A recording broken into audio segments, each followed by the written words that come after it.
ఎందుకో ఈరోజు నాకు రవ్వ దోశ తినాలనిపించేది. మరి తినాలనిపించినప్పుడు తినేయాలి కదా. తగలబెట్టండి సార్ నిరంజన్ గారు. మేము ప్రజెంట్ ఉండేది ఛత్తీస్గఢ్లో. లాస్ట్ ఇయర్ అంతా యూపీలో ఉన్నాము. అట్లని టౌన్లో సిటీస్లో ఉంటామని కాదు, విలేజెస్లో ఉండేది. ఆ విలేజెస్లో కూడా దోశ పోసే ఒక కొట్టు ఉంటుంది, కానీ మనలాగా టేస్ట్ ఉండదు. అందులోనూ ఒక్క దోశ వచ్చి 100 రూపాయలు, 120 రూపాయలు ఉంటుంది. సో అంతంత పెట్టుకొని మనం తినలేము, డబ్బు పెట్టిన దాని దాకా టేస్ట్ ఉండదు.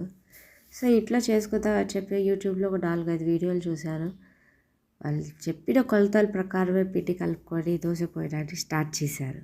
పోసినప్పుడు చాలా ఎక్సైట్ అయ్యారు, ఎందుకంటే సేవ అలానే వస్తుంది, వీడియోలో పోసినట్టు వస్తుంది అని.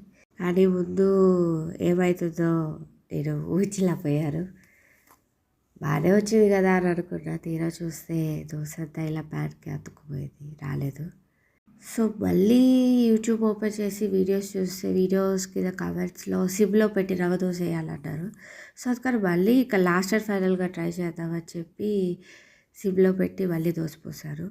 సరే ఈసారన్నా వస్తుంది అని అనుకొని చూస్తే ముందు దాని మీద ఒకరో పర్లేదు, బట్ అతుక్కోవడం అయితే కామన్.